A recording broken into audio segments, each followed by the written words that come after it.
Not much is known about the sharp-featured androgynous figure come to Barovia in a high-coloured violet coat with closely shorn hair. Rowan Damnalik makes himself of use to the nobles they travel with, entertaining with a classic tune and his high ethereal voice, not to mention a good bit of gossip with the ladies of the court. Rowan may well imitate the aloof manner of a courtier, but just beneath a practiced facade of calm rages a great anger. And there's something else about them too, something unsettling, ancient, and cold.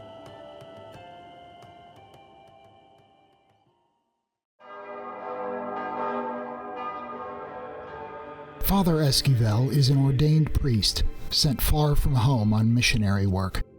Though his vestments are threadbare, his hygiene limited, and his ecclesiastical knowledge a bit lacking, he is empathetic and friendly enough.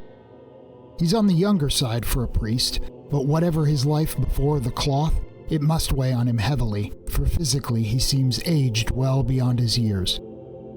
He claims to be happy in company and sharing the difficulties of the road, but you might get the sense his smile is feigned.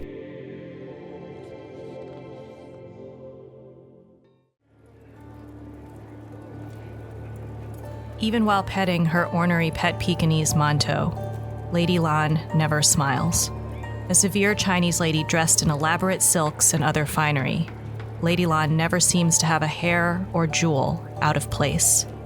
Despite having traveled many months through the deserts of the Silk Road and faced all manner of challenges, you will never see her with a smudge in her makeup. And yet, anyone who spends enough time with her will notice an anger glimmering behind this otherwise impenetrable exterior. Something must give.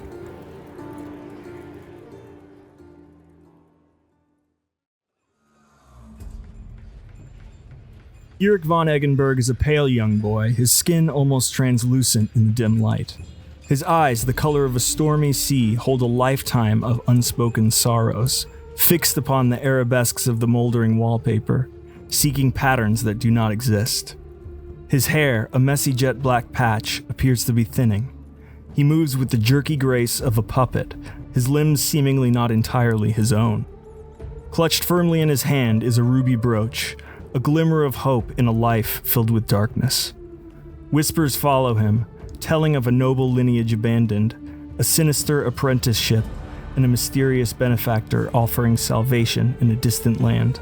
There is an unsettling aura that surrounds him, a disquiet that hints at secrets best left undisturbed.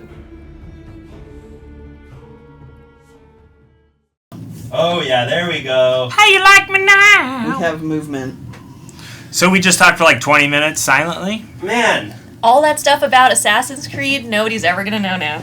Wow, you guys have missed so much Assassin's Creed discussion. Thanks, Cassie. Thank you, Cassie. The takes were so good. Thanks for hanging with the Silent stream. the Assassin's Creed. How now it is good. Okay, great. Well then, without further ado, let's recap where we were.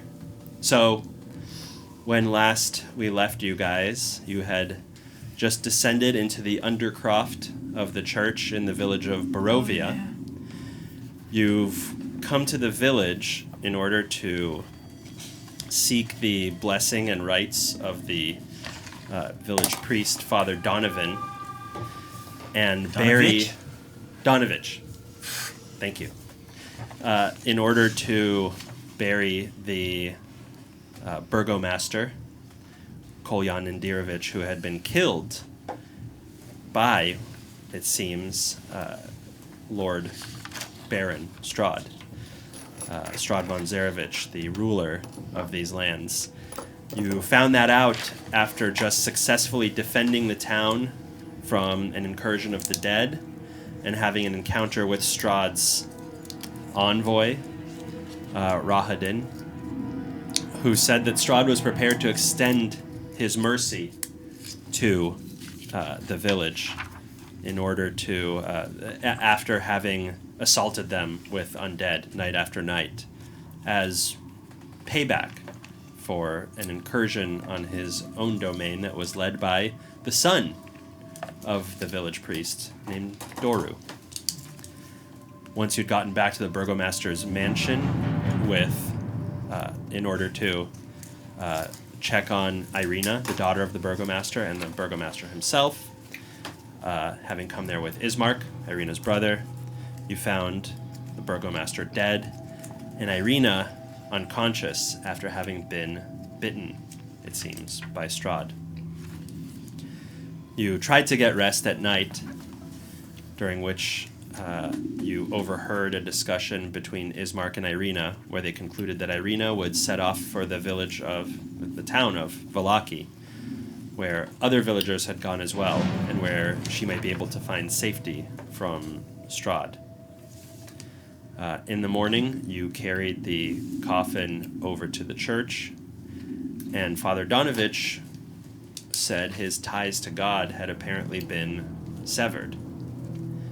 He revealed that Doru had come back after the failed incursion on the castle, on Ravenloft, and was now trapped in the church's undercroft. He had been transformed into a monster, a beast, and seeing Father Donovich's cross, his holy symbol, which he had given Doru for luck, now worn by this transformed figure that used to be his son, seems to have convinced Father Donovich that it is corrupted and needed to be recovered if he is to perform the service.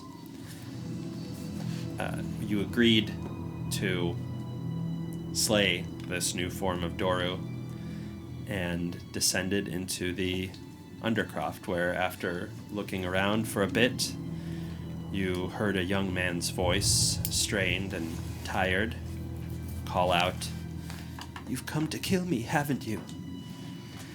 And from the darkness of the crossbeams above, this figure unfurls itself like a moth from a cocoon and moves like a spider across the ceiling, then lowering itself onto the ground.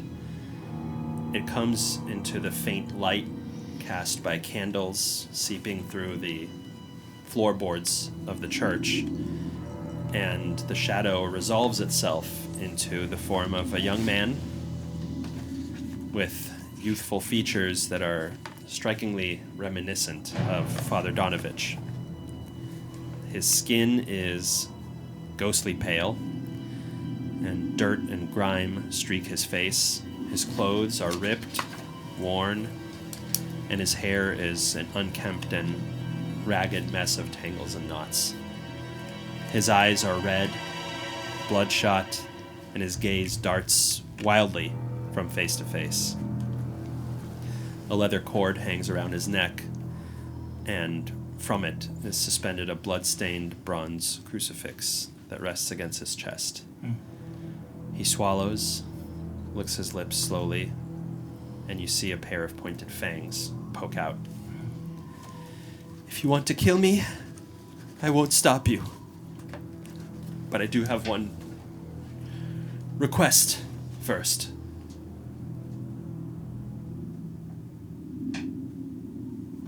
Well, what is it? I want to know if I can still control it. These urges.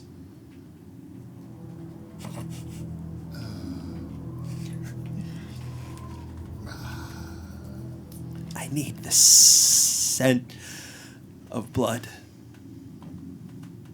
Just a bit.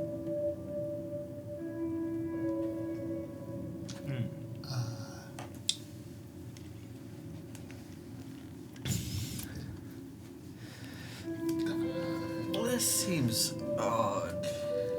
If I fail, you can kill me and I'll do my best not to stop you.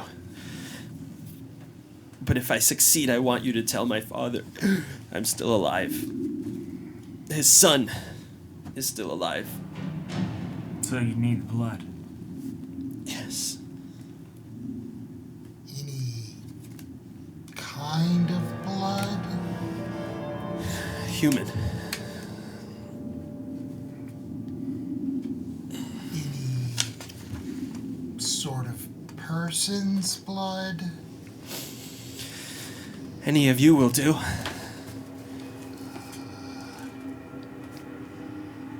Please. So, if one of us cuts themselves, I just want to make sure we're on the same page when it comes to what's about to happen. Yes. We'll cut ourselves, you sniff us, and you're going to attempt to remain calm. Yes. And then if you're successful, you want us to kill you. No. You can leave me and Father can decide what to do. Well, If he can resist the blood, then he isn't necessarily a monster. And doesn't necessarily deserve to die. well, do have some bad news about your father.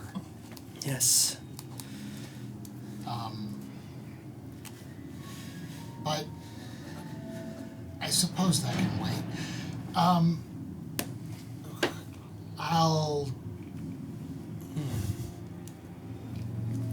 I'll do it.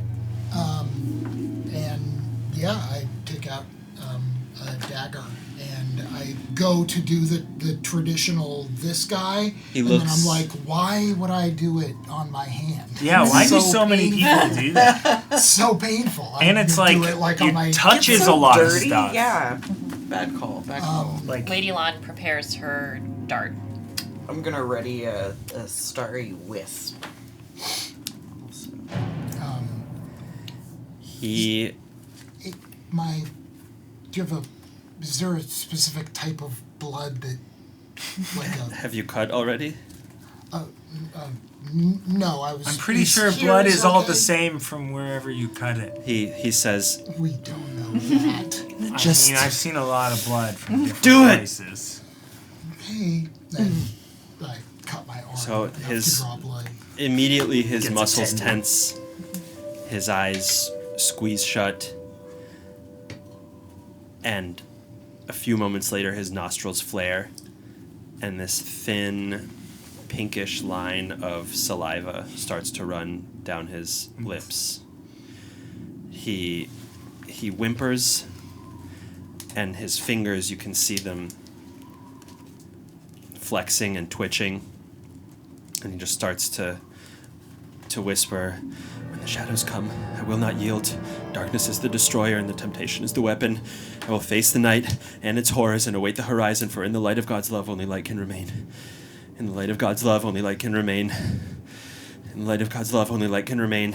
And he just repeats and repeats, and his voice shakes, his body is trembling.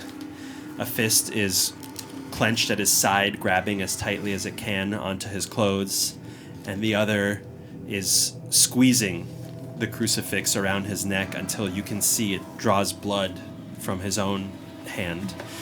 In the light of Jesus' love, in the light of Jesus' love, in the light of Jesus' love, and he keeps repeating and repeating and gasping for breath.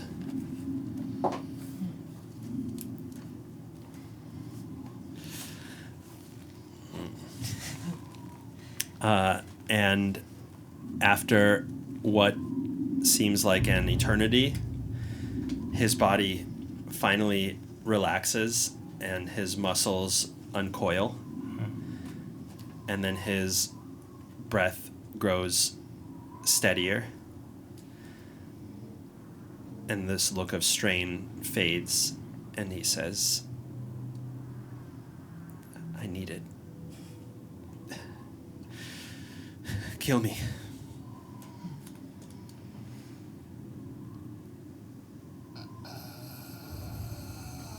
And he holds himself as tightly as he can with his arms around him. Lady Lon says, you came from the place with Strahd.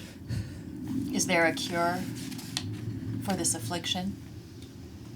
No. Kill me.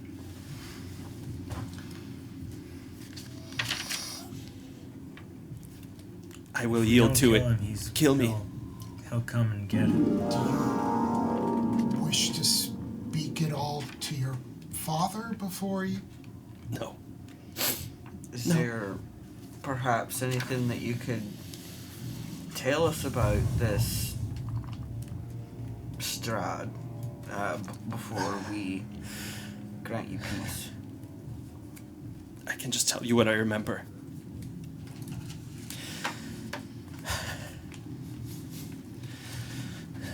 Months ago, I'd always fantasized about the light and the stories I heard about the sun before he brought this darkness to the valley. And I got this book that talked about how to destroy things like him. And months ago, this learned man came and he called himself Alanic. And he rented a room. And I saw him out. And an enormous direwolf came and it attacked them. And he did things that no monk, no learned, nobody could do. And his hat fell off of his head, and I saw that his appearance changed. And I knew right then who he was. He was the person from the book. He was Van Richten. And I'm not proud to say I threatened him. Well, I threatened all of us. I said that I was going to lead us to the castle, and we would go whether he helped us or not. And so he did, in disguise. And my friend Escher and I, we led 24 men and women from the village. And I said bye to Gertruda. And we went. And we stormed. And we killed the guards and so many. And then we got to his crypt. And he wasn't there. Yes. We opened it. He wasn't there. And then in a moment, I noticed Escher wasn't there. And I noticed Van Richten wasn't there. And in a flash, Strahd came and killed all of us. And then I woke. And he forced me to drink from all of them. Everyone that I brought. And then I saw that Escher had become like me, like I am now.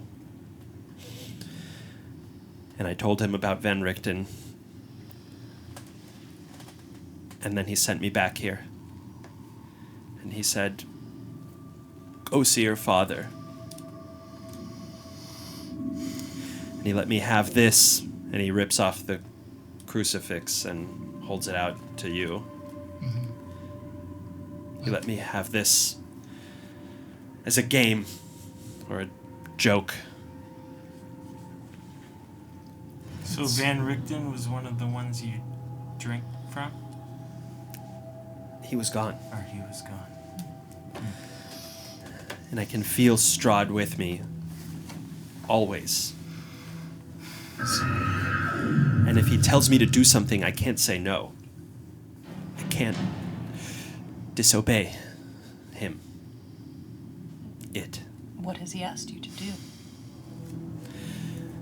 So far, just say hello to your father.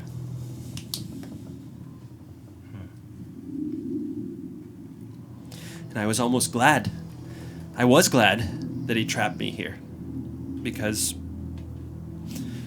as it turns out, I can't control the urge.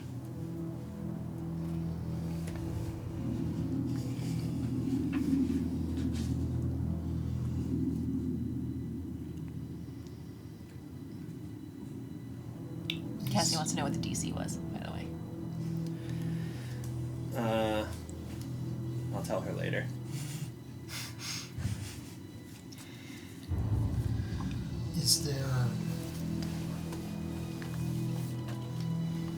Is there a way you would wish to exit this world? Just quickly.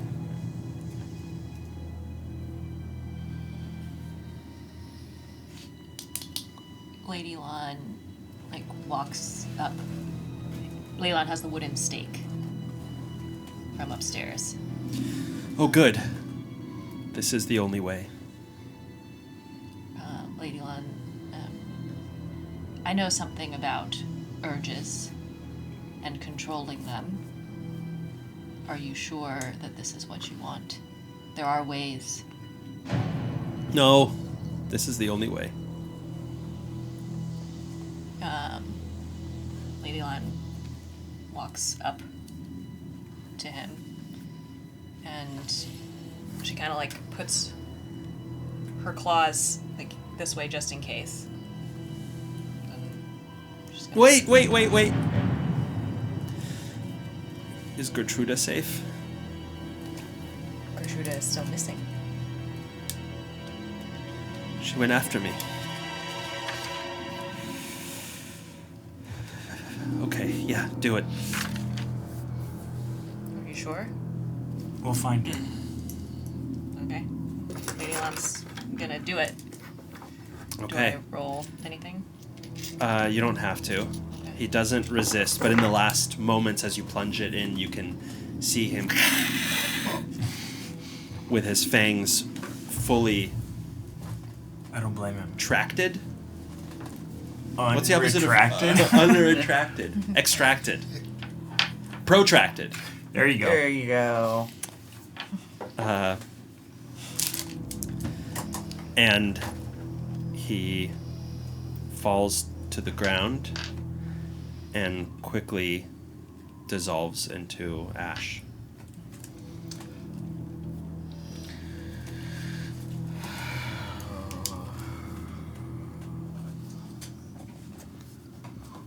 Well, that's sad. Dark tone to set. Thanks for handling that. You're welcome.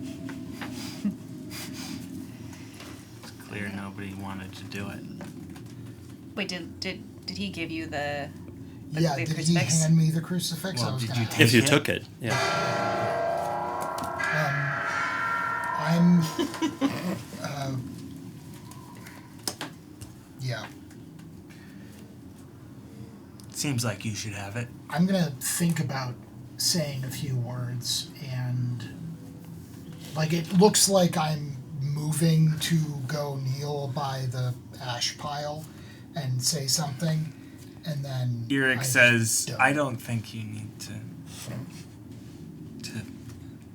He was gone before this, and now there's nothing to even mourn or. I'm not sure God is listening anyway. Isn't he one of the types of souls that your god likes to forsake anyway? Eric pretends Well, not to laugh. I can't speak to God's precise motivations, but we're taught that no soul is beyond saving, and Father Esquivel's gonna turn away and go to stairs.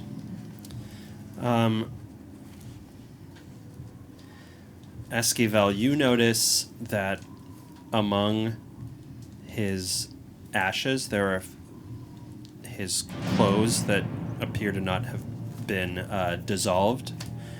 There is the leather cord that the crucifix was on, and also a little piece of paper that is very hard to make out, but it says, "Over the bridge, 300S, then tree." Sorry. 300 over the bridge. Over the bridge, 300S. 300S, Trying to do Tree. oak tree. Oh, Oak tree. Huh. Do I remember?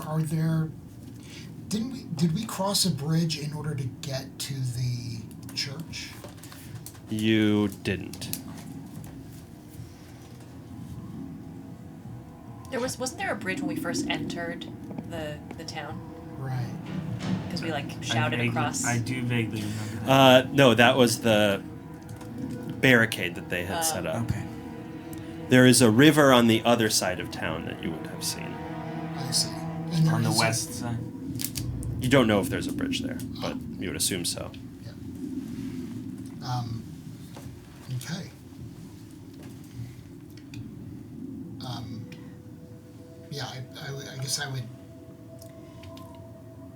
Is there The paper. Pocket it. Are there any Take it. urns or anything in the vicinity, like containers? There's a small barrel.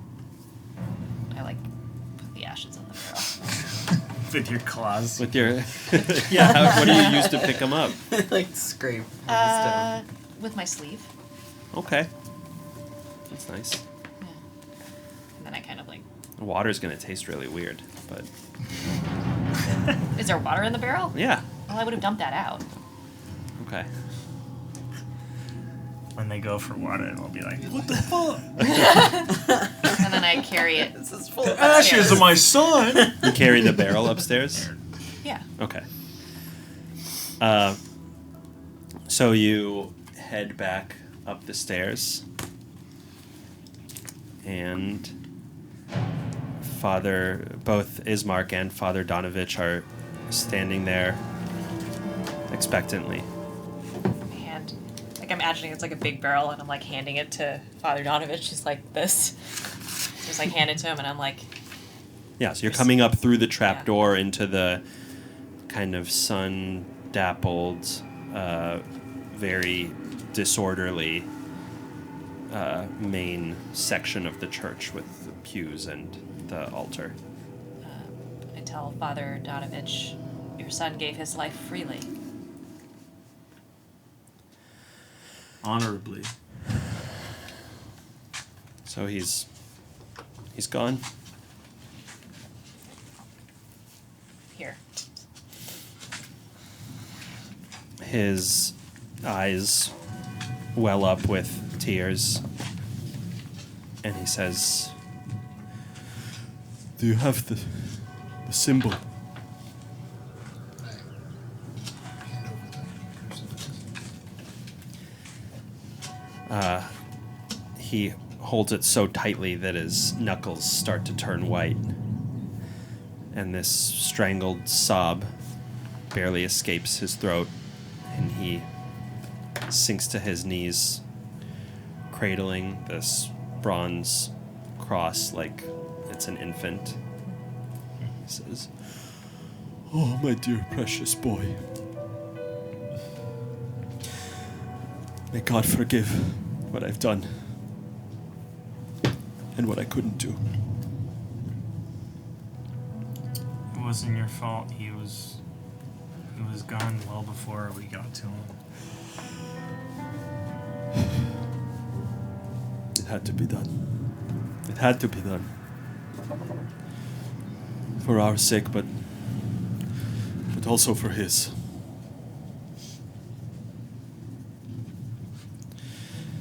Ismark, let us carry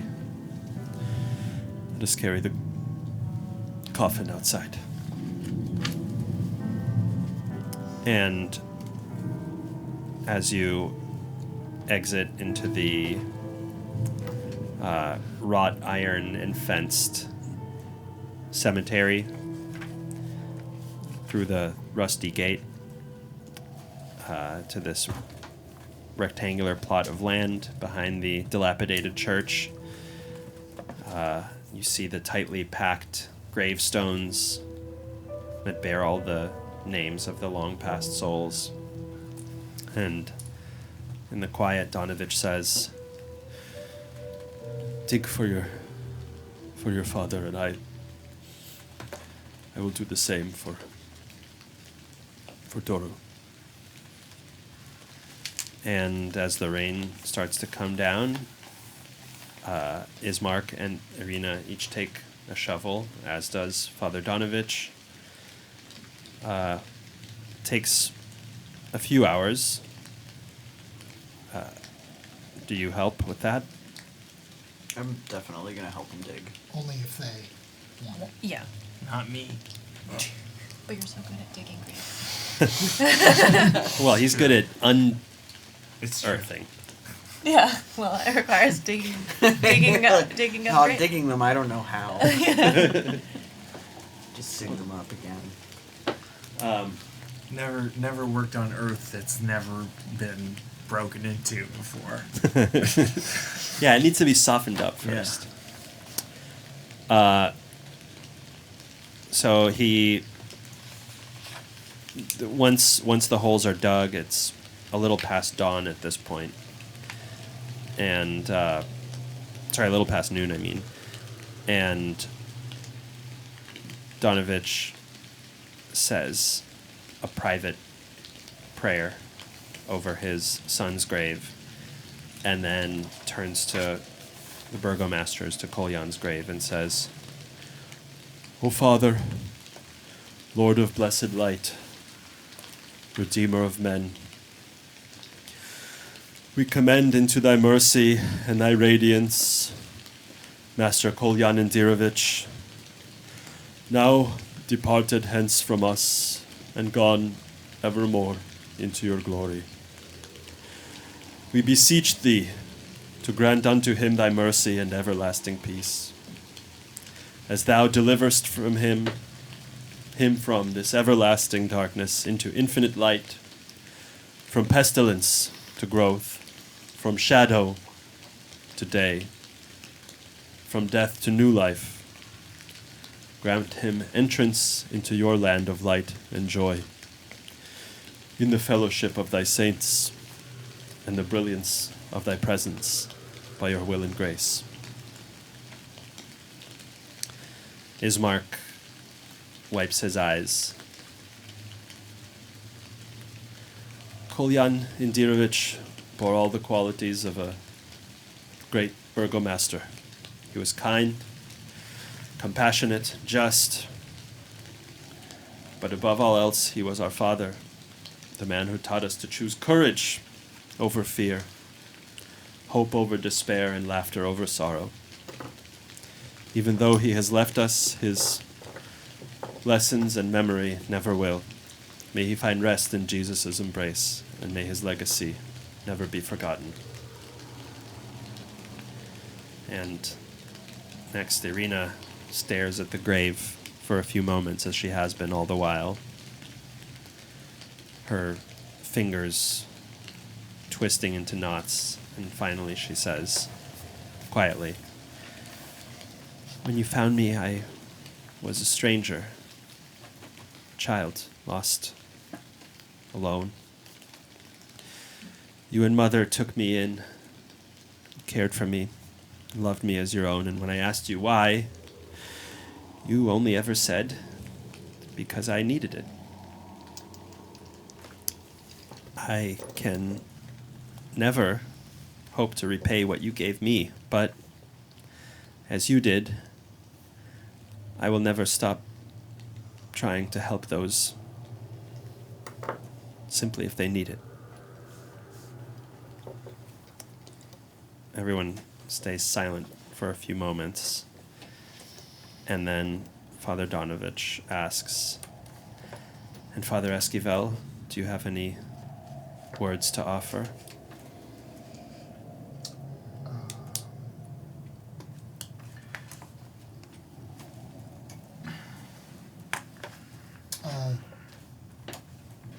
Sic transit, gloria mundus. Donovich nods and holds his cross over Kolyan's remains, and you notice as he closes his eyes and concentrates a bit, the cadaver takes on a sort of waxy quality, almost as though it's being preserved. And then he directs everyone to lower the coffin into the ground.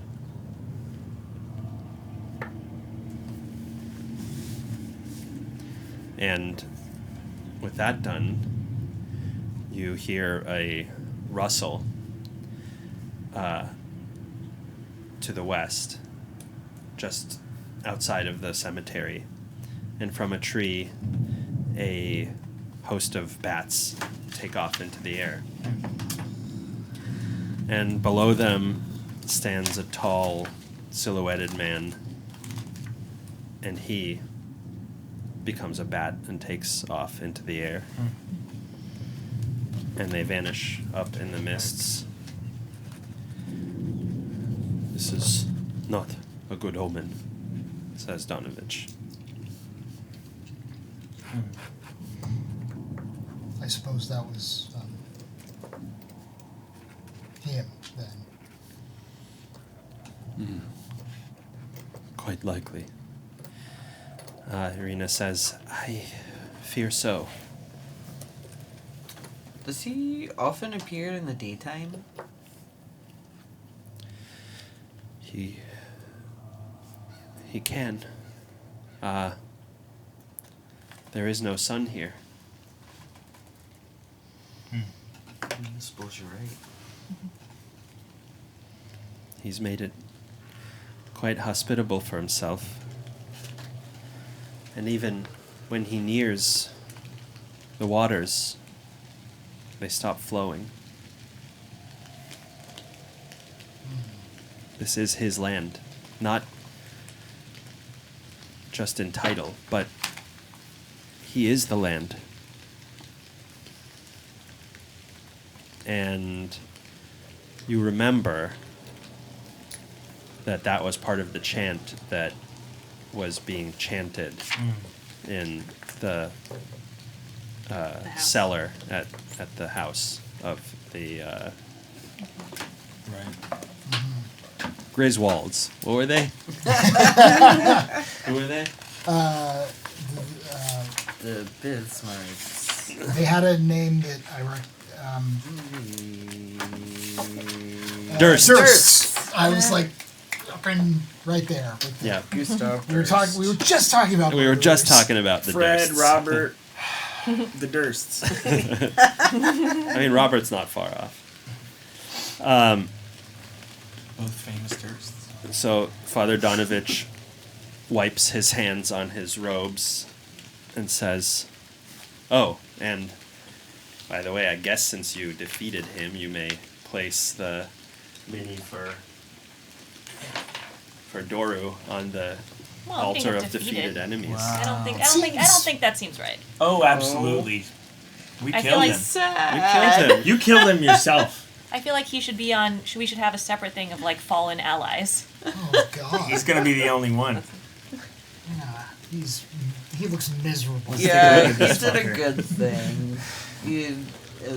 Yeah. Oh yeah. Looks like Jared Leto as the Joker. Defeat.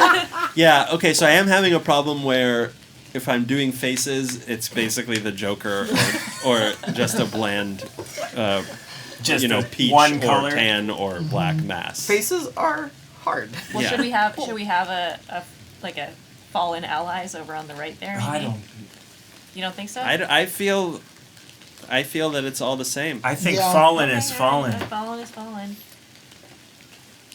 Can't really put, a little bit different. Where am I? Maybe if you Oh, get. by those gross guys over there. Oh, Yeah. is there any particular order? Probably not. No. Alphabetical. First alphabetical. Well, it is chronological so far. Oh, you can add this the plague Yeah. bearing zombie as It well. wasn't Was in. that the red? Oh, hell yeah. Cassie was saying it was in veins? cold. It wasn't in cold blood. It was in It was of cold blood. Immersible. merciful blood. cold In blood. merciful Room temp blood. Yeah, indecent blood. Lady Lan is not sentimental. If somebody wants to die, Okay, Just have to I'll realize tell that. Cassie, but tell me if this like kind of ruins the game for you. It's already happened, but basically, the way I ran it was there was a die with a 1 on it, and if in the course of talking to him you were mean, that number would go up, and if you were nice, that number would go down, but it can't go below 1 or above 6, of course. So it was a 6-sided die. And then We're all nice. during his trial, he just had to roll a number that was above the number that's on the die. Right. And looked like you were set for things to go. Well, because you could have just attacked Yeah. him. Yeah. I didn't really know how it would go down. But there was only a 1 in 6 chance, essentially, that he would be unable to resist the urge. And it hit. so That's sad. sad. I could tell you were a bit sad about it. Well, I was just surprised. It's like this upcoming election we have, where it's sometimes you're like, 55% chance. That's basically going to happen, right? And then it's like, no, actually, Yeah. even a 16% chance is kind of Is not necessarily a sure thing. or a 16% chance can happen. Right. It happened just now. Or more like, when we win the lottery. Just because it's very, very unlikely. Yeah, that's the nice. That's why I play it every day. That's the kind. Yeah, that's why I spend hundreds of dollars Gotta on the win lottery every eventually. day. Yeah. One of these days. But yeah, that was a little surprising to me. So, I mean, Lady Lan wasn't happy about it, but again. yeah, she didn't seem happy.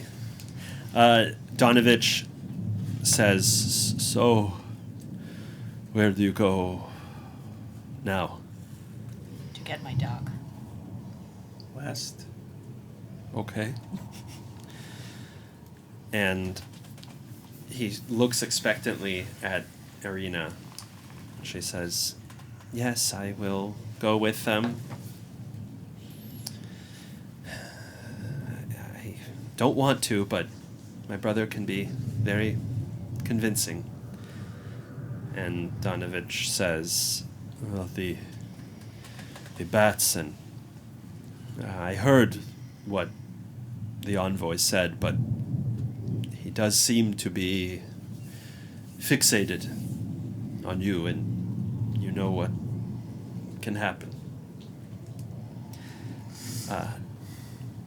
We will look out for this Gertruda. Your son asked after her before he died.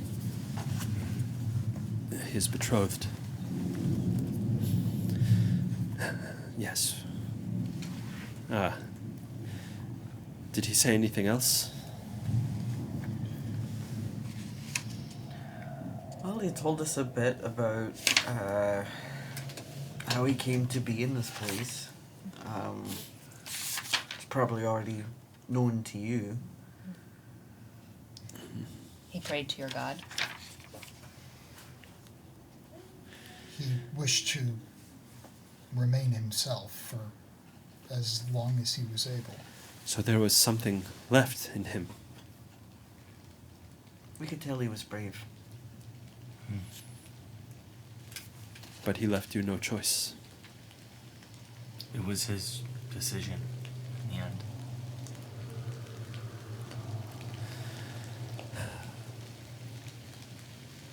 seek out the Abbey of St. Markovia.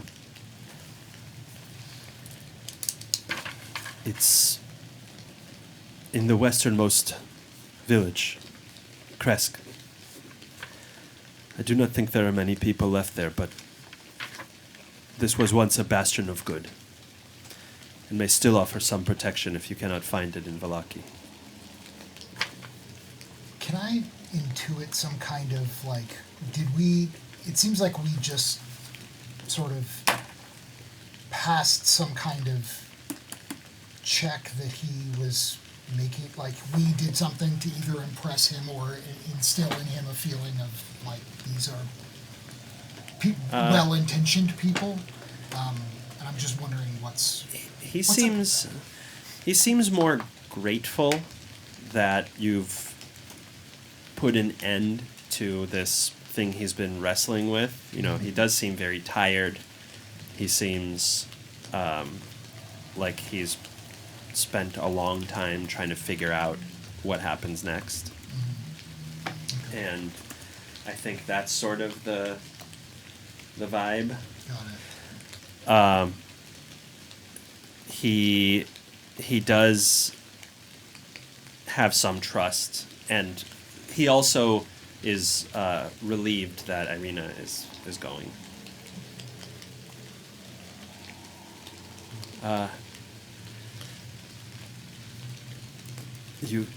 You will go to the burgomaster's now? And Ismark says, I guess I am the burgomaster now.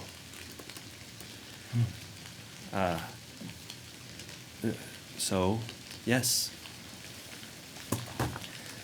And as you walk together toward the burgomaster's manor, you see Father Donovich standing over Doru's grave.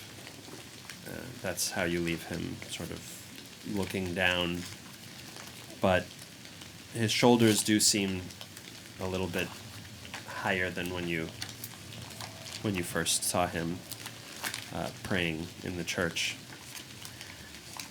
You gotta take your wins. You know how you can get them. When you get to the burgomaster's manor, Ismark begins to pack you some rations in cloth sacks, and he says, the journey is, well, several days, especially if you plan to visit the Tserpool encampment. It's, in fact, I would spend your first evening there, and you'll likely have another, if not two, on the road, hence the food.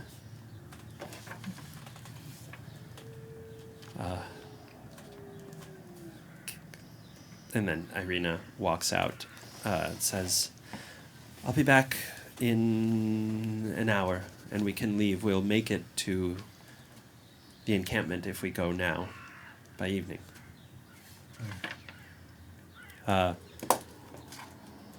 If you like, you can visit Bildrath's or anywhere else during this time, or kind of just wait around. Bildrath's is a shop. Mm-hmm. It's Periwinkle's uncle, right? Mm-hmm. I promised you pie earlier. Yeah, let's stop at the pie woman. Oh, right. Thank you.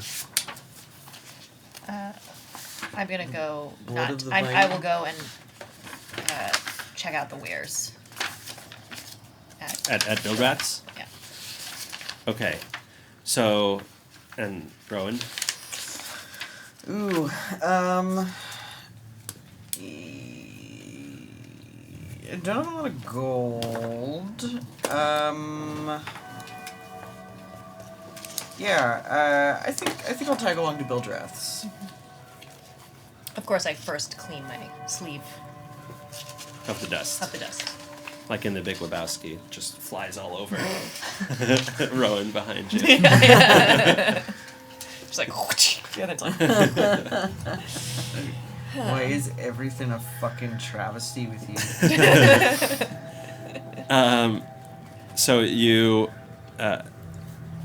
two, Eric and Esquivel, it's always the two of you guys. You look around for the pie lady, and it doesn't take very long until you see her leaving from the house, and she, at a distance, about 3 houses away, smiles warmly and sort of goes back to her things, then looks up again and waves.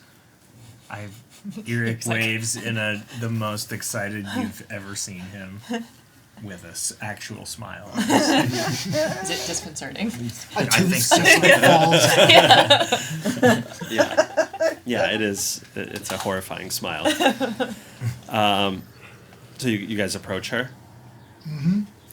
So you see a clearly world-weary but kindly faced woman of probably late 70s in age, and she's got a little cart, and she smiles, toothy, but also not a lifelong oral hygiene practitioner, and says, "Oh, to what do I owe the pleasure?" I would just like another one of the pies. Are you gonna? Oh, you've had the chance to try a pie? Yes, I enjoyed it very much. I think I did. I definitely want another one. Splendid. And what did you think? I didn't have one. Oh, well, you must try one. Are you sure? Absolutely. Ask your son. I was. Oh well, no! I want one very much. Yeah, I'd go to pay her for the pie. What are these pies? What's in them? I might try making some myself. See if I can do as well as you. Yes, we're going to be heading outside of town, and I want to know what to ask for at these other towns we're going to. Oh, well, a lady must never bake and tell. And she gives you a wink. But, are you heading west by any chance? Yeah. Well, then you can come straight to the source.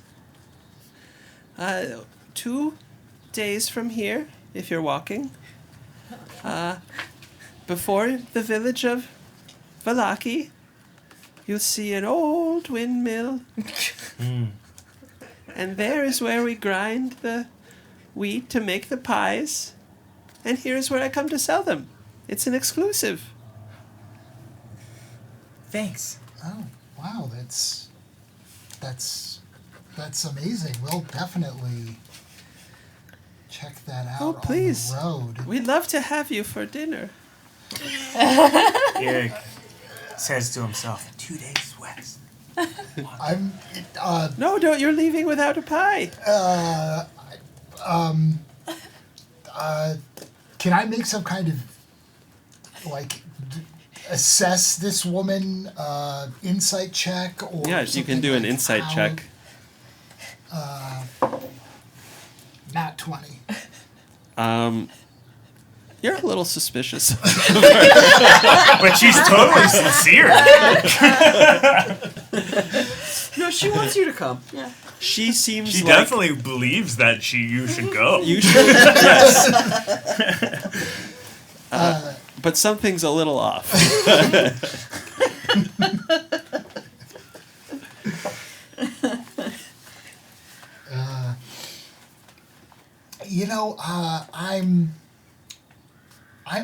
I'm good. I'm just it's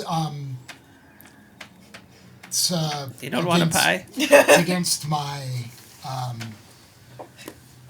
I look at Eric. It's against my faith. Well, surely you'd like another. Yeah. Wonderful. And we especially love people like you. Children? Oh, yes. We love to have visitors. Who doesn't, I suppose? In fact, where did you say you're from? Vienna? Before that? Before that? You look like somebody that I knew a long time ago. I don't really know where I'm from. Well, it doesn't matter. Everybody loves pie, no matter where they're from. I believe it is good pie. We'll take 2. 1 for you and maybe 1 more for you later. All right. She hands Puts one in the cloak. No charge, sir. Oh, what an amazing deal. Well, I can't turn down a delightful, smiling, wonderful child. When we stop by the windmill and call on Morgantha? Morgantha, who should we say sent us? Morgantha. I'll be there. Oh. But one of my sisters we'll may probably be pass as well. you on the road then. Because we'll be... I'll stay another day or 2 in town to sell my pies. But I can be very quick. These old legs and my nag back there. Well, we'll be on the road before you know it. So... Whizzing down Old Svalich Road. So when we arrive, we should look for Morgantha and say that Morgantha sent us? Well, the second, I was sort of more saying that I'll be there, but it could be my sisters. We're all in, it's a family business. Oh, how... Just the 3 of us. 3 normal old... Thanks, Eric's eating a pie and is ready to leave. Let's go. That nat 20 is just getting higher and higher and higher. I was like, I really wanted to ask, how many sisters would that be? And then I was like, he wouldn't know. And then, yeah. I'm already eating a pie and ready to go. Let's go back to meet the others. You may want to just save one for tomorrow, too. I will. Don't eat too many. Alrighty. Meanwhile, we're at the shop and it's like there's like that elevator music, you know. Sweet dreams. And sweet dreams to you as well. Of course, I hope to see you in a couple days. Oh, I wish nothing more than to see you. At Bildrath's, Periwimple is back from his constitutional, stacking crates of, it seems like another, dun dun. It seems like another... It took me 30 seconds. Another delivery from the Vistani appears to have arrived. And Bildrath is there as well, with his chin resting on his hands behind the counter, sort of watching Periwimple. And then he sees you come in. My friends! Back from... Well, I heard. A sad day for us. Especially sad that fucking clown is now the burgomaster, yes? Sure. Super sad. I don't mean to impose on you. These politics. No, by all means, you can't, hold these things in. It's good to get them out. It doesn't much matter. There's only one entity whose control over our lives is ultimately consequential. Doesn't really seem like the burgomaster's in charge, I was going to say. He's in charge of being a pain in my ass, that's all. That's Better than a fair pain in the enough. neck, right?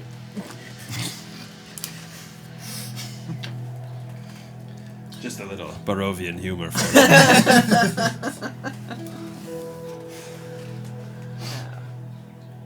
Our friends went to go get pie. Oh, good stuff. Really good. Yeah, I don't partake much because sometimes the day after you feel a little funny.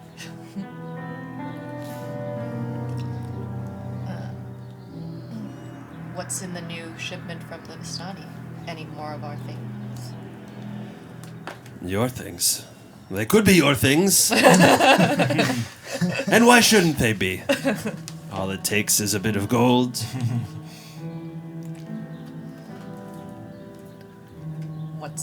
What's in it? We have 3 boxes of clothing, and Periwinkle sort of nods. A few leather goods, armor, and a sort of scabbard. Nice scabbard with a little bit of paint on it. That seems like it. Are the clothes my clothes, or are they just clothes? Peeking into the box, it looks like just regular clothes. Question. So I have an herbalism kit, which I have now gotten back. Does that give me the ability to make healing potions, or is that just like other sort of random remedies?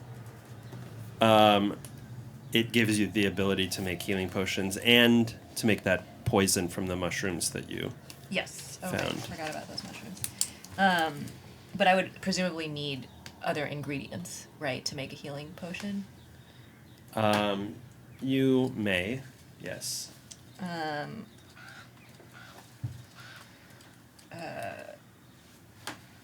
guess I would want to know what the cost of healing potions are versus the cost of the ingredients to make them myself. The cost of the healing potions from him, in the player's handbook, it is, I think we had agreed it was 3 times the price of what it says in the player's handbook for adventuring goods. But I don't think he has healing potions, actually. That's not his thing. But would he have ingredients? Probably not. He's like not a... It's not. It's really more of a catch as catch can type of general store. Not very well stocked. Do you sell treats for dogs?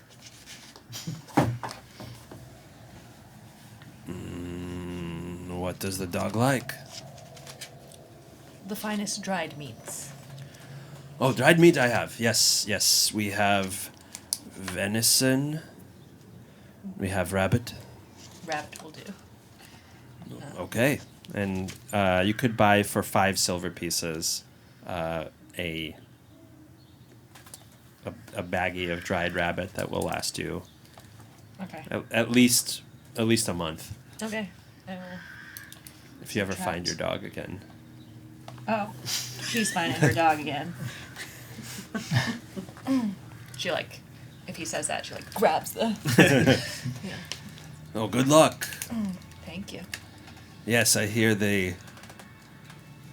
despite them being strange, they are not eating the pets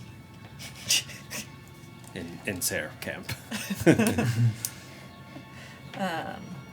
They better hope not. No, they have other sources of sustenance. In fact, I once saw a dog. Sometimes they train them, to jump or run, do a trick.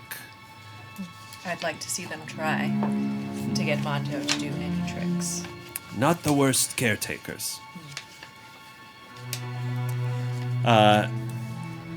You,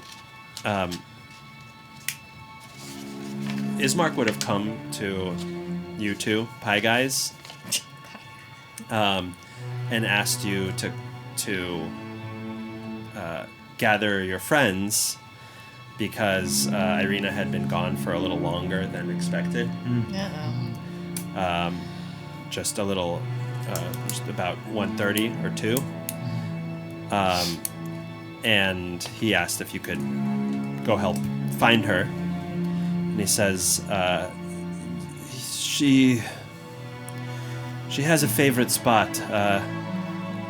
Lugdana's Knoll, just west of town, a place where she goes to think. Is that past the bridge? No, it's in our town limits still. I'm not alarmed. We should leave. You should leave. Say the name of the place one more time. Lugdana's Knoll. It was a place she often went. Excuse me. Well, yeah, I think we would go to collect the shoppers whenever they're done and head over there. He says, yes, at the southern end of town, close to the manor, but slightly more to the west. I have to meet with the scouts who've been looking for Gertruda.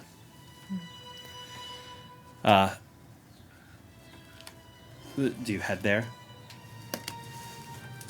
Are you all... Yeah, I guess we've but did you want to buy anything? Yeah, I was gonna grab a couple things. Oh, okay. Bildrath, have you got any empty vials or flasks on you? Yeah, weren't you buying them before? We expended a couple of them. I suppose I did see that. Sure.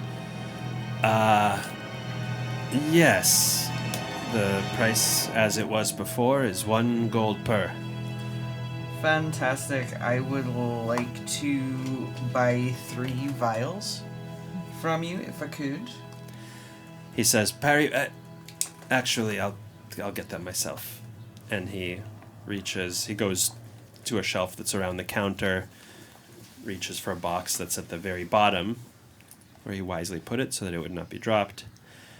And you see about 10 rolling around in a box. He takes out 3 and hands them to you. Hand blown, I hear. Oh, excellent. Seem fine quality. Actually, I don't know of any other ways to blow. Oh, fair. This, I believe, is the only method we have. Of course. I will say for them, they held together perfectly until the moment that I had to smash them on the ground. So, worked as designed. And that's exactly they're very smashable. They're made for that, but also strong enough for everyday carry. Wonderful. 3 gold, yes? 3 gold, yes. Okay. 3 gold, Bildrath, and Please. thank you kindly. I will trust you to mark that yourself. Marked. Anything else? We have bucklers, buckles, swords, shields. Have you got a wise woman in town? For sale? No, I don't want to buy her. I'm just, Oh, wait, if you ever find a wise woman, you let me know. I've been looking my whole life. That's good. That's very funny. No, that's what we call, where I'm from, what we sometimes call a, someone who is canny in the ways of healing and herbal remedies. Someone you might ought to go to when the townsfolk are sick. Well, typically we would have relied on Donovich for that. Father Donovich. When people are really desperate, they seek out the Vistani at the pool. Good to know. Madame Eva is known to be particularly gifted. Ah, we'll be talking to her anyway. Send her my regards. I will be sure to, and thank you again, Beldrath. You, as ever, have been a joy. That's what they say.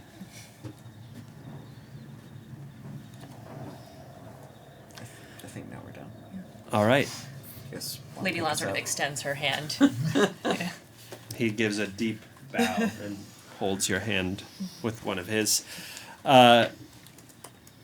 You follow Ismark's directions and pass through the first fence outside of town and start to walk up a small hill with these very tall, swaying grasses growing. This gentle knoll rises there, and on the far side, it's bordered by the dark Svalich woods, which you emerged from to find this place. And there are these plants with these white feathery flowers on them and a very earthy scent that sort of dance at the top of the hill. And it creates a gentle rustling that you find gives you just a moment of respite after a few days of unrelenting horror. At the top of the hill, you recognize the lonely figure of Irina, and also this tree with gnarled branches that reach skyward and also down. And Irina is kneeling there with her gaze fixated on the ground. You notice that she has donned a metal chest plate, and a rapier hangs at her side, and this deep red scarf is around her neck. And as you get closer, you can see that she's using a trowel to dig a hole in the earth between the roots of the tree.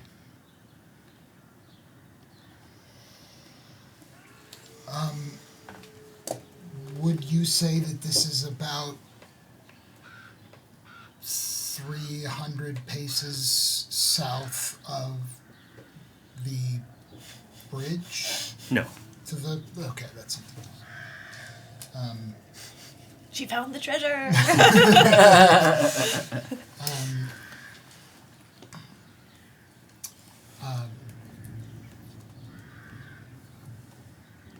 We hate to interrupt, but...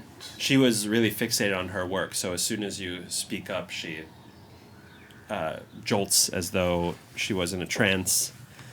And she turns and says, "Oh, hello.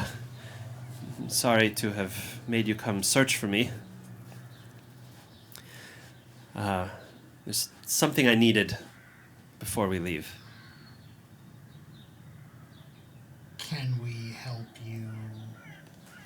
Oh, it's, she gives it a couple more digs. It's right here. You see this small wooden chest. She says, my mother, she died 14 years ago, and we buried this here on the day before she died, knowing that she didn't have much time left. Truthfully, I don't remember what's in here. And she opens it up, and she starts to take these things out. You see a silver bracelet that's set with gemstones in it. You see a pressed aster flower. You see a wooden charm And she's sort of laying these out one by one and studying them. You see a wooden charm in the shape of a yarrow flower on a leather cord. And then a handkerchief with floral patterns.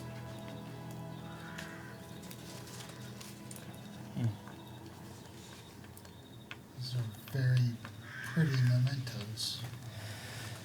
Thank you. Yes, she shows you the handkerchief and she says, I sewed this with her. And then the charm, she says, this was when I was apprenticed to the healer who used to live here. And then the flower, and she says, this, my mother and I, she points to the left to some of the flowers growing here. She says, we made this on the day that we buried it. And this I haven't seen in a long time,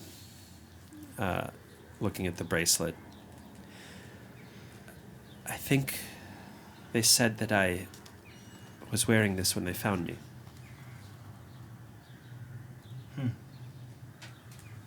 Oh, so this is the burgomaster, not her biological mother. Yeah. This is the burgomaster's mother. Okay. Do I recognize anything about the jewelry? About the bracelet? No, just that it's valuable. It's clearly it's tarnished, and it's clearly to you. You could probably tell that it's hundreds of years old. And she says, "I forgot this was in here, but now it seems appropriate. Will you take it as thanks for escorting me?" Of course. Thank you. Yes, I never wanted to be a burden, and yet here I am. No. You're not a burden. I have been to this town, and now I may be to you, but I will try to be helpful. And she draws her rapier and sort of...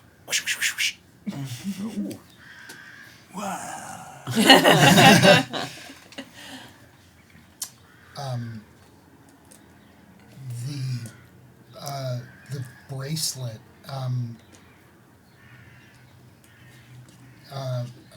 I don't know how, intuitively this would come to Father Esquivel, but he's sort of awakening to the fact that there is more happening in Barovia than what he was used to in the rest of his life experience.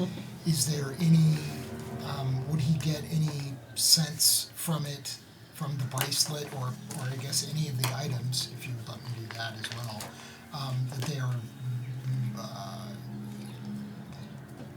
holding onto some kind of power or specialness in some way? Like an arcana or like a... You could, yeah.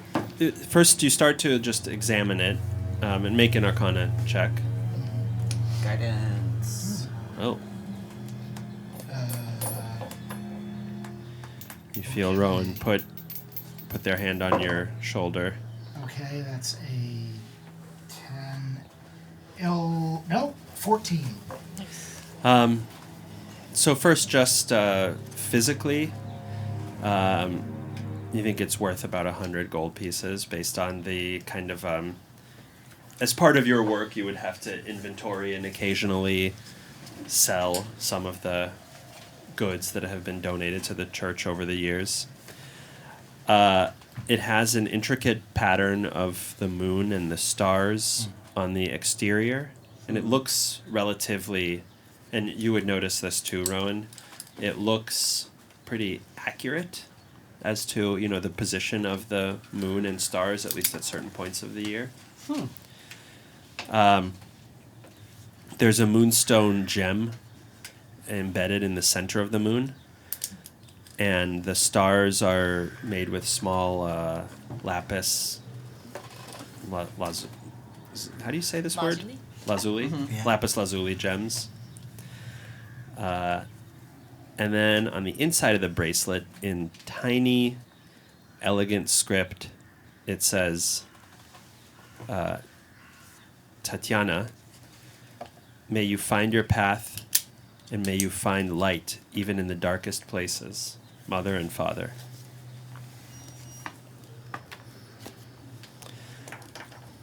May you find your light? May you find your path, and may you find light, even in the darkest places, from mother and father. And it sort of goes all around the interior of the bracelet.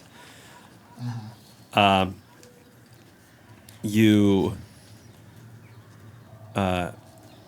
doesn't mean anything to you, and you don't sense anything magical, Darkest what?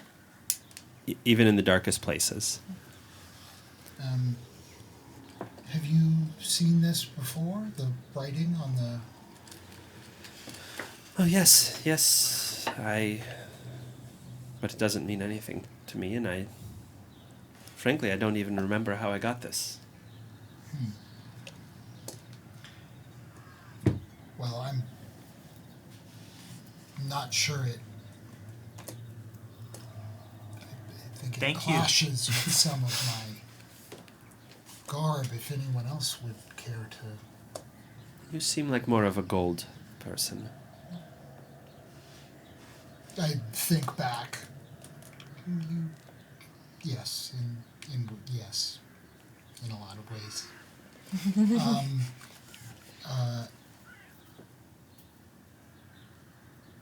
I don't suppose anyone wants to wear this. I don't know if that's...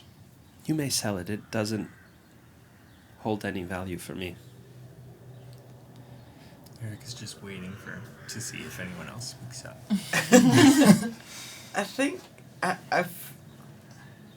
don't know if this is the only thing that you have from your life before you were found, then I don't know if that's something we're comfortable taking. I don't want to speak for everyone, but To me, think that it's life pretty. is. Then you should have it, little boy. Take it, Eric. If He you... takes it. If no one else is speaking up, he's gonna take it. Yeah. I think he's just going to use it to buy more pies. No, he puts it on and he's like looking at it. Lady He's Lantern never grabs worn anything like that. grabs Eric's and like uses like a cloth to like buff it a little bit. She's like, if you're going to wear it, you should wear it properly.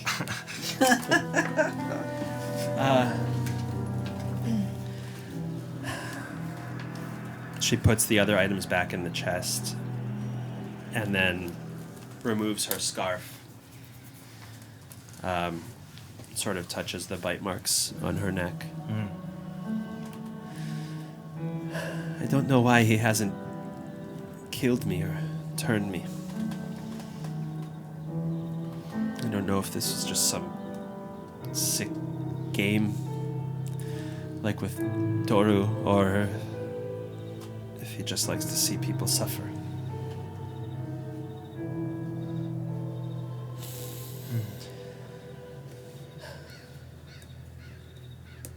They say traveling with people like me, people that he seems to have taken an interest in, it's bad luck. Well, you don't look like Doru looked. I do No. not believe in luck. we certainly haven't had the best luck until now, let's face it, so what's a bit more bad luck, eh? Well, then maybe a change isn't gonna be the worst. My bag is already packed, and I've already said my farewells to my brother. And I don't think I want to do that again, so shall we? I assume we already have our bags. I think so, Yeah. Are we traveling in a cart or by horse? By foot. By foot. Just rolling out. Yikes. Just rolling out.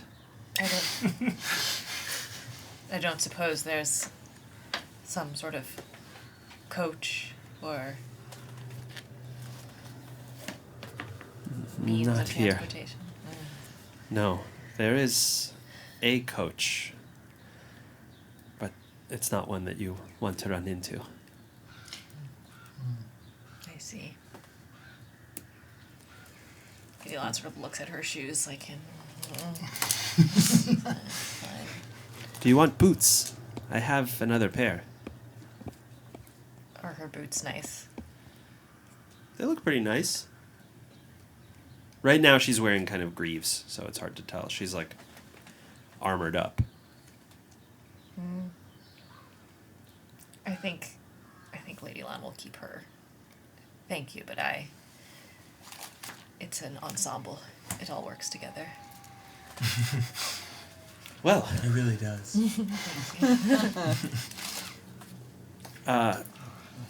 so from there you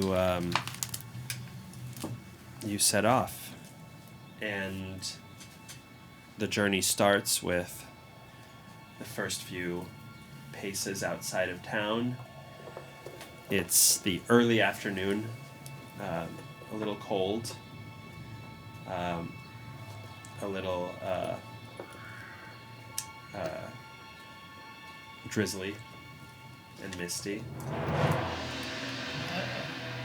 and you head out into the old Svalich road that cuts through Barovia. The fog starts to creep around, and you see these. I have to switch to these notes over here. Oh, you do you? I do.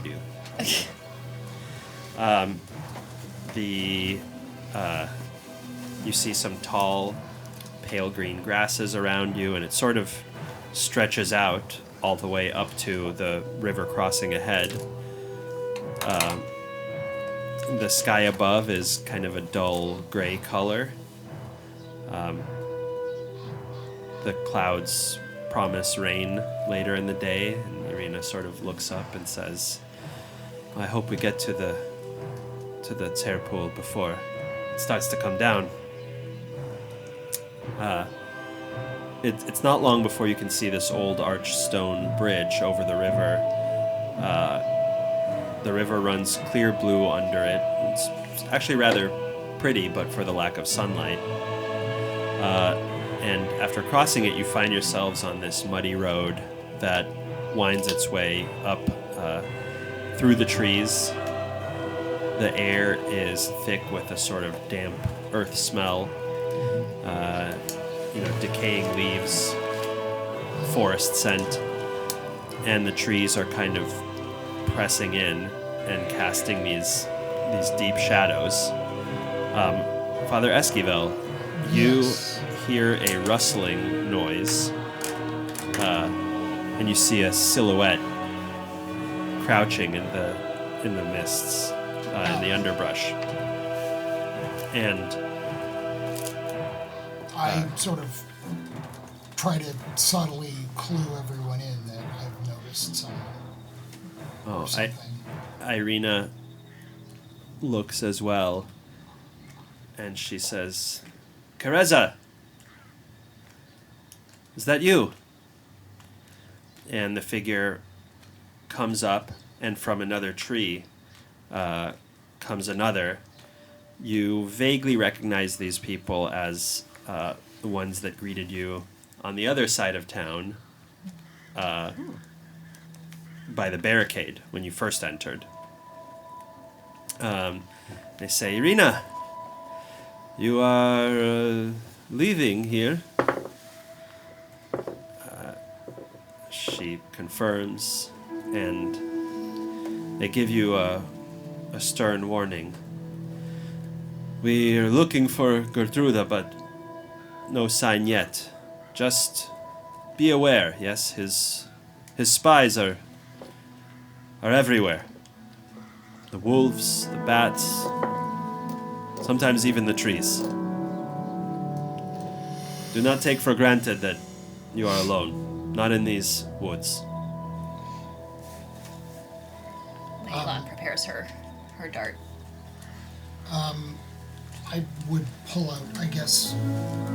I promise to stop asking about this if it continues to not be the right place, but I would check the note about that we found on Doru's body.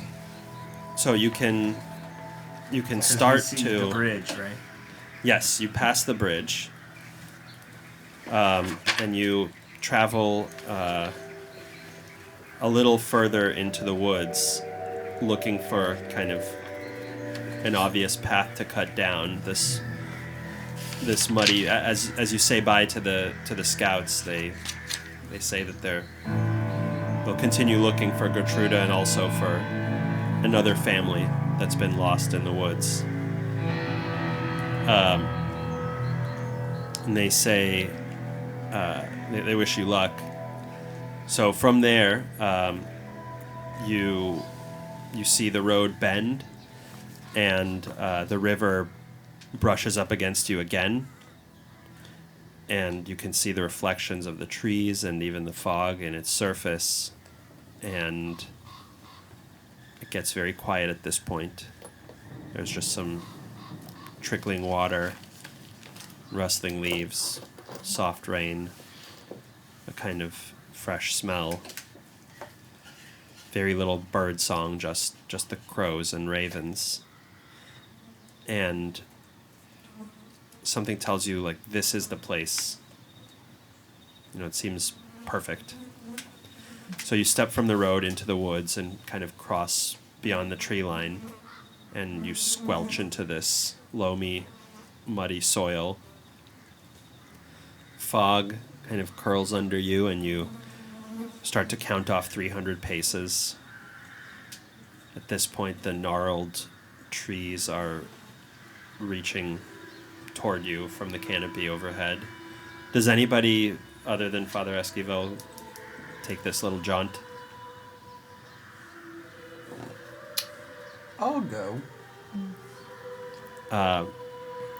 So you step softly through the mud and the mulch, and you get to a clearing where the trees part just enough to make room for this tall, ancient oak with a black trunk.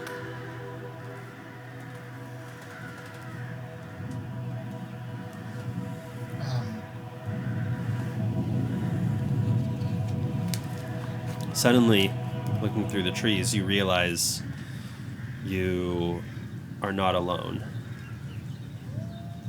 There's 5 figures shambling kind of aimlessly around the tree. And Irina, who also went with you, says, That's the family they were looking for. The Lantons.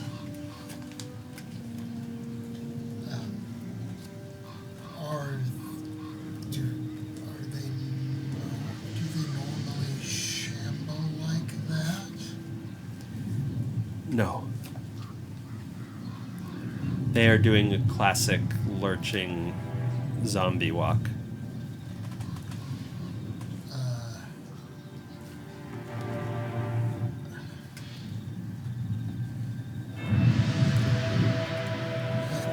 Should we inform the scouts that we found the family and there's no need to keep looking? Sure. Or what's the right etiquette here? Do we put them down? We can try. Maybe we can just lure them away.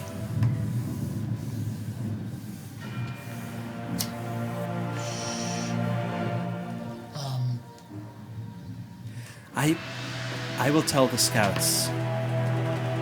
Can you direct them that way? And she points to the eastern side of the clearing. Like, it's just you two. Well, I can probably make them head away from me, but I don't know how successful I'll be at luring them. Well, direct them there, and I'll have the scouts ambush. I can get their attention and draw them in a direction. Yeah, but that would be... Okay. My way is not very subtle. Mine's no either. I will run first. It'll take me 3 minutes to get back to the scouts' position.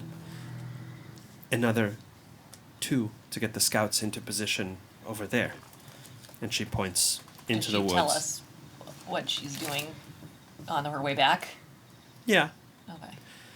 And she says, that means in 1 minute you can begin to move them that way. Right. I'm gonna head to the ambush point. Okay, well, does Rowan understand the plan? Yes. Okay. Wait a minute. Okay. And then she dashes off. Lady Lon's like, another delay. She goes to the ambush point. I follow her.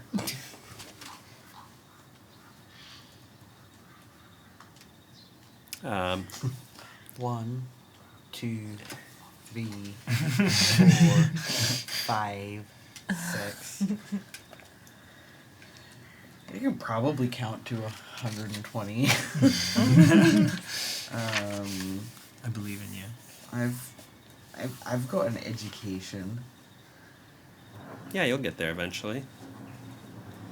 Okay. So what is the diversion plan? So I've been trying to look up animal speeds, and Okay. my laptop is being super annoying right now. But that does sound like a fun plan. Yeah, we're just gonna wing it. Mm-hmm. So I'm just gonna just very like holding my spear and my shield. I'm just gonna walk out into the middle of the... Is it kind of like a clearing with a giant oak and they're all Yes. shambling around it? Exactly. So I'm gonna walk out into the middle of the clearing and just go, "Oi!" Are we all together at this point? No, we're at the We're still we're at at the okay, ambush yeah, site. we're at the point. Okay. They follow you. They start to walk very slowly towards you. corpses? Yes. Okay, I'm gonna wild shape into a hare, and I'm but before I do, I'm gonna say, "Come catch me!" Just like whoop into a little hare, Okay. and start running That in die. the direction of the The ambush point. guards. Yeah, the Okay. scouts, So guards. with a natural 20, we don't know what was on that first die, but we know what was on this one. Basically, you sort of run, turn around, and you see they're still so far behind. But they are heading toward you. Maybe a rabbit was not So quite the right choice. You start to slow down a little bit, ensure that they're following. You see the scouts ahead of you, and Irina, and the two of these guys in position, and the scouts nod at you and sort of gulp, and then as soon as the now zombified family comes into view, it's just like crossbow bolts, and all of them go down. Nice. And the guards, or the scouts, look somewhat horrified that this is how their search has ended. But back to Father Esquivel. Just standing by the tree. Yeah. Yeah, I'm, I guess, looking sort of between the note and like why was it, you know, did he write this himself? Was this given to him? Is there something here he was meant to seek out? Make a perception check. Okay. That is a 15. So you notice a nestled sort of beneath the tree's roots is a small hollow with a metal chest in it.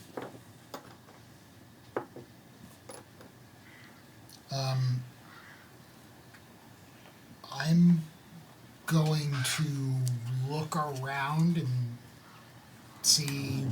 Yeah, I'm gonna go to open it. Okay. You have a glance. Doesn't seem like there's anyone around.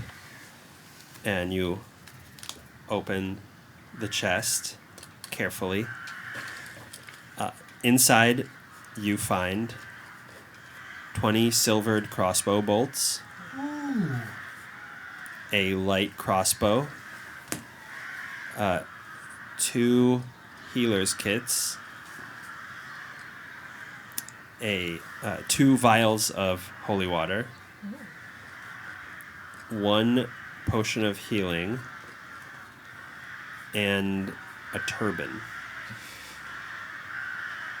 How Sort can of you tell it's a turn? a wrapped shape. A wrapped hat Pre-wrapped. shape. Pre-wrapped hat shape.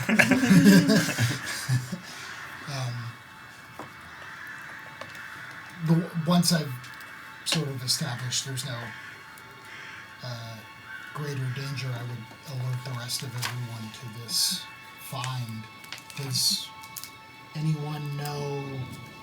This is worn on the head. Yes. Usually.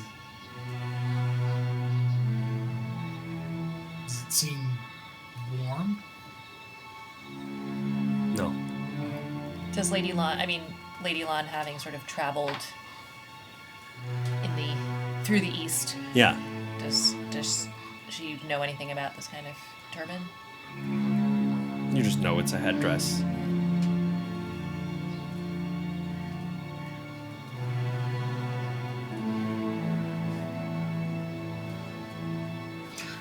How do I look?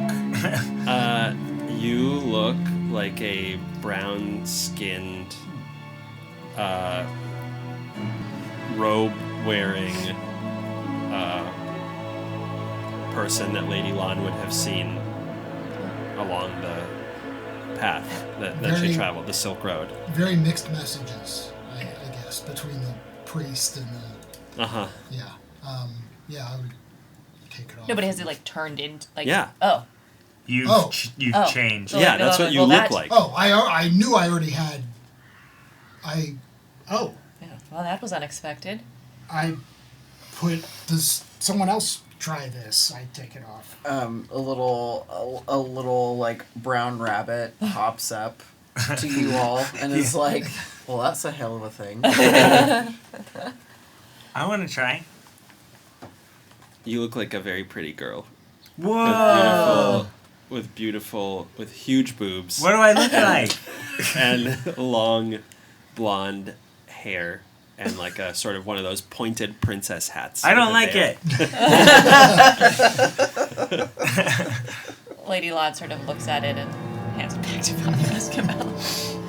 Interesting. Could be useful, I suppose. I put it back on my head. Well, what are you thinking of? Oh, I see. Irina says, oh, that's Alanik's hat, I think. I see he was wearing this. I think without You look really quite a bit like him when you put it on. without really like thinking about it, The scouts are like,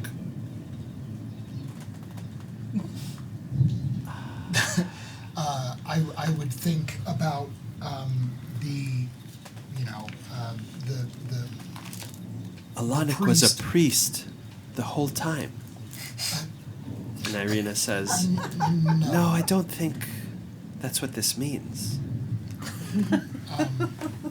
No, I'm not Alanic. I don't know if that needed to be said. I know, but he was a priest.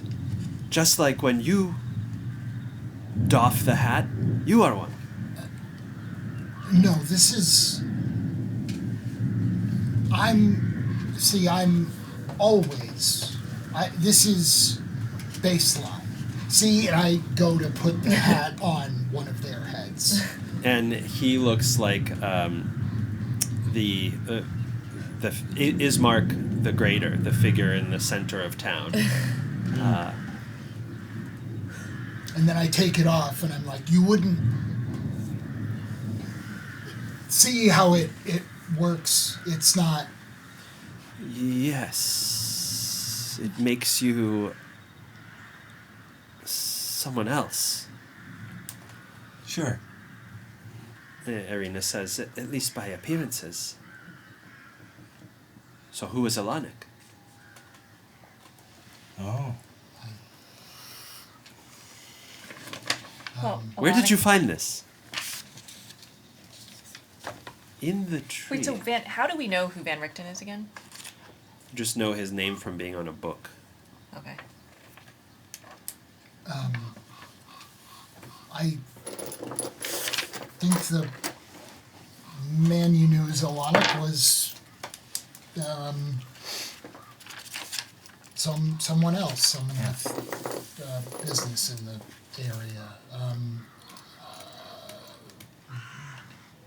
I don't, for whatever reason, I don't want to get into explain the full sort of backstory to them of like Right. he was Van Richten and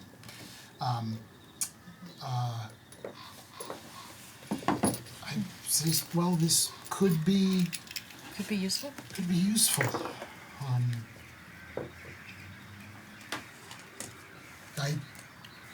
I suppose I can hold on to it if no one has any objections. What about the rest? Oh, yes, there's healer's kits, holy water, potion of healing, crossbow. Show everyone. Could be quite helpful. Erica's eyeing the crossbow, but waits to see if anybody else is going to take it. I take one of the healer's kits. Would that just give me the ability to make what is in a healer's kit? Actually, I don't know. It is a thing that makes it easier to make healing checks. Like medicine check? Yes. Oh, okay. Yeah, you And can, it has 10 uses, and you can stabilize a creature who has 0 hit points without needing to make a medicine check. Okay. All right. So I'll take one of those.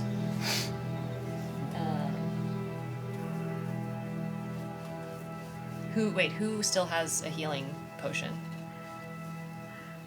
Does anybody? I don't think I do. Because we had gotten a few, but I used mine.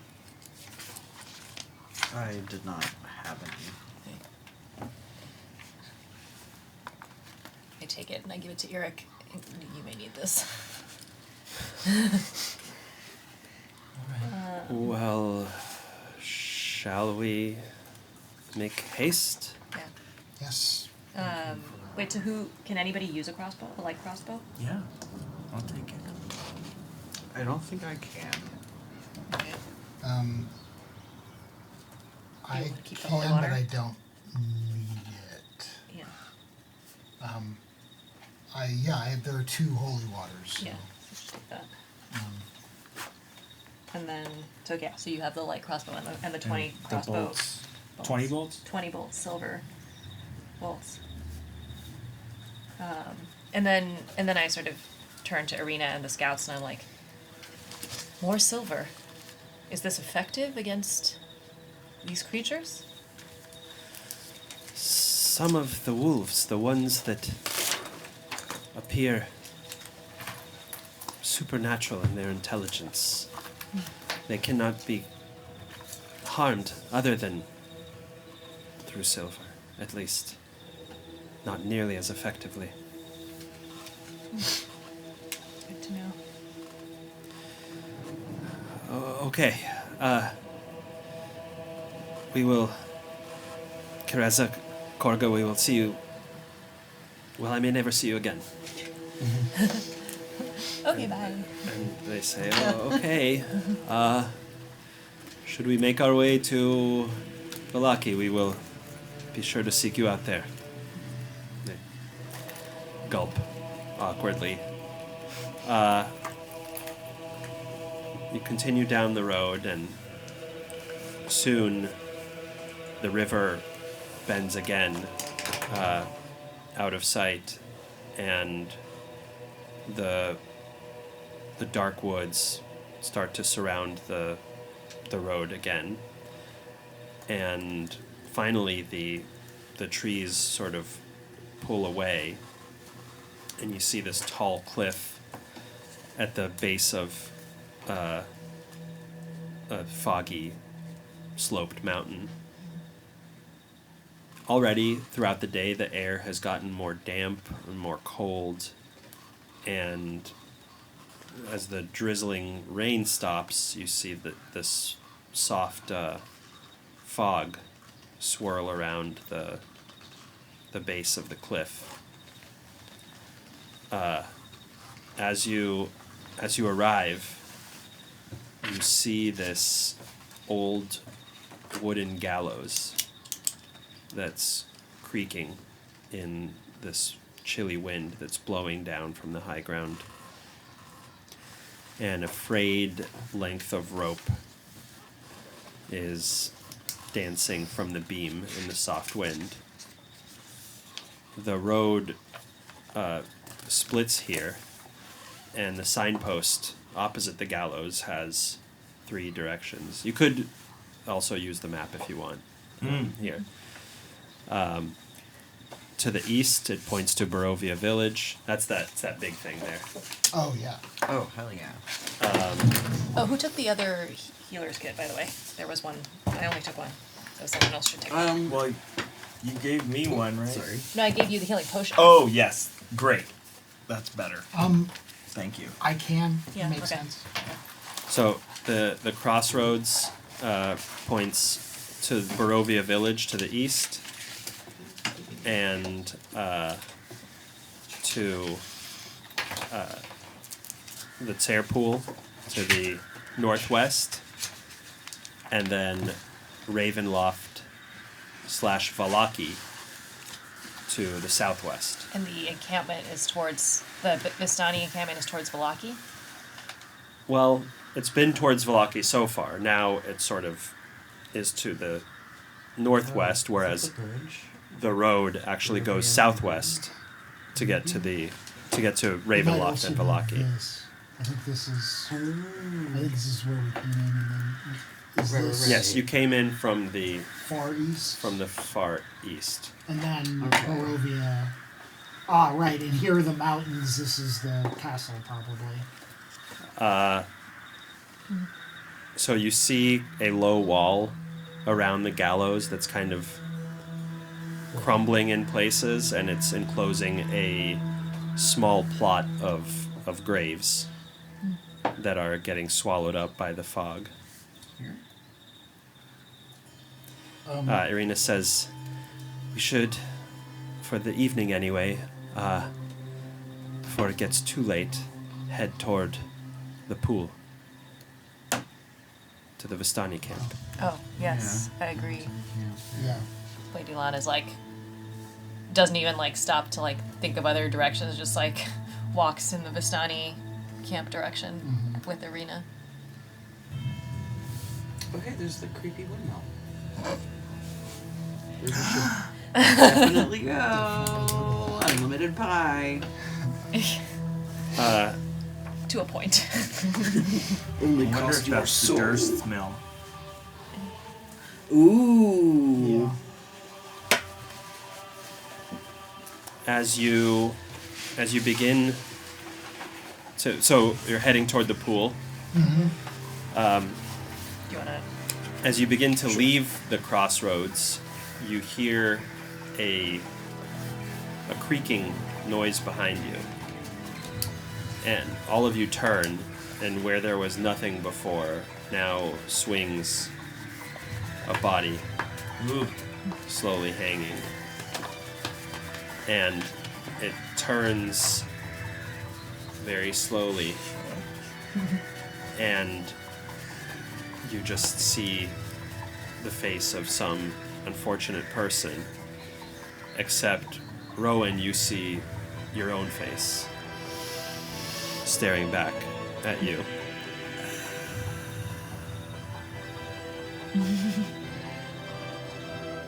I look around at everyone else and see if they're like reacting. Eric is totally unfazed. Visibly in the same way. You're like, right on. Lady Lon sort of like wrinkles her nose, but is like basically turning away already from this. Does everyone else see that? Dead body. Dead body. And that's what it looks like to you now that you turn your head back to it. Just a dead body. And as you now look back on the road,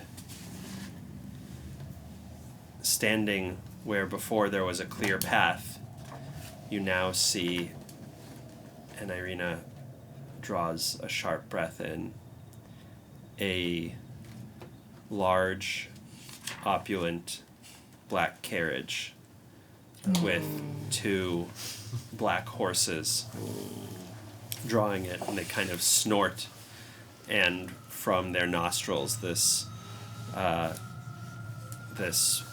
smoke pirouettes off into the very cold now sky as it starts to get much closer to night. In the coach box sits a elegantly dressed, very pale, blonde young man. And Irina, as soon as she spots him, gasps, "I thought he was dead." Who is that? Escher, from the village. The driver releases the reins and steps down from the box and moves to open the side door of the carriage, and he bows very, very deeply and luxuriously. And then it seems as though nobody will step out. A moment passes, but then you see this tall, gaunt figure in finery that befits a man of aristocratic bearing and maybe even royal stature. And this black cloak is pulled neatly around his shoulders, and he removes this blood red brooch that clasps it together, and the driver removes the cloak from his shoulders. You see this gleaming, polished, long sword at his hip, and it catches the light. You also see this scarlet tunic that's pulled over his chest with these intricate damask designs. His hair is in a sharp and immaculate widow's peaked ponytail.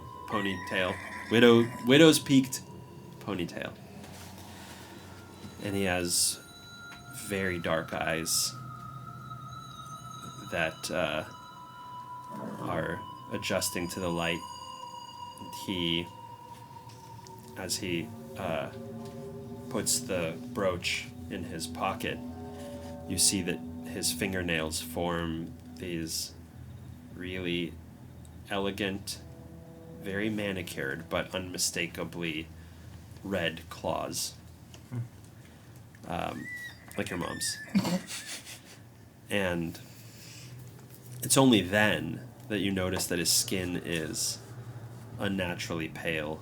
Yeah. But Escher was just like a village Eric boy, right? remembers that Escher, Doru told us, was a friend of him who went with him to Yeah. Strahd and was also taken by Strahd. So I fear this guy's a vampire.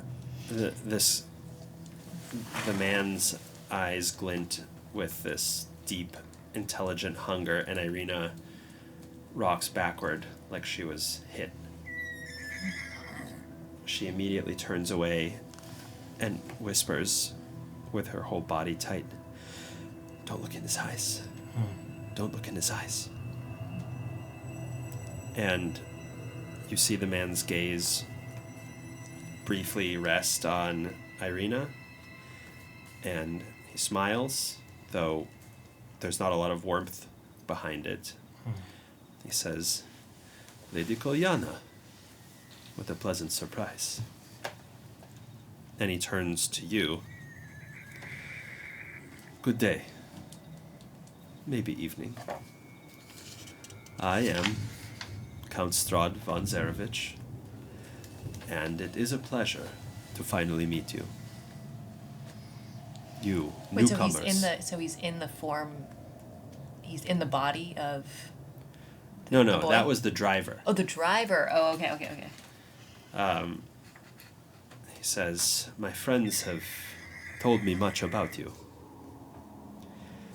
And now his eyes linger over each of you in turn, and you feel like a cut of meat being weighed at the market. And you feel like an intriguing but inanimate trinket, a prey animal that's been spotted in the bush by a predator. And we will pick up the conversation next time. Yay, he's here. He's finally here. Well, thank you to all for joining, and we'll see you guys next week.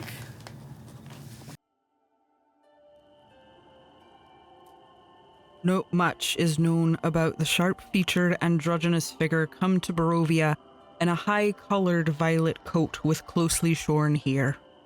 Rowan Damnalik makes himself of use to the nobles they travel with, entertaining with a classic tune and his high ethereal voice, not to mention a good bit of gossip with the ladies of the court. Rowan may well imitate the aloof manner of a courtier, but just beneath a practiced facade of calm rages a great anger. And there's something else about them too, something unsettling, ancient, and cold.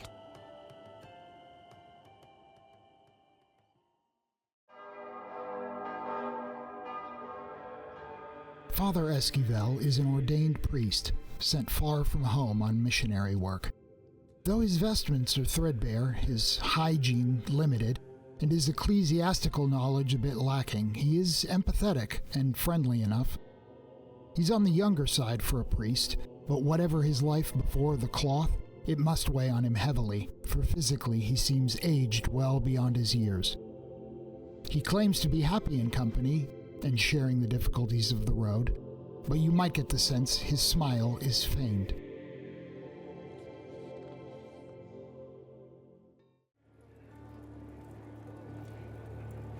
Even while petting her ornery pet Pekingese Monto, Lady Lan never smiles. A severe Chinese lady dressed in elaborate silks and other finery, Lady Lan never seems to have a hair or jewel out of place.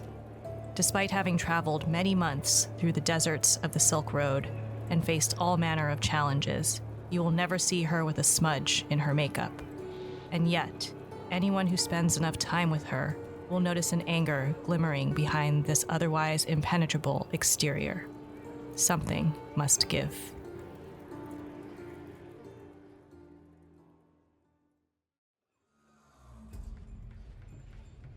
Eric von Eggenberg is a pale young boy, his skin almost translucent in the dim light. His eyes, the color of a stormy sea, hold a lifetime of unspoken sorrows, fixed upon the arabesques of the moldering wallpaper, seeking patterns that do not exist. His hair, a messy jet black patch, appears to be thinning. He moves with the jerky grace of a puppet, his limbs seemingly not entirely his own.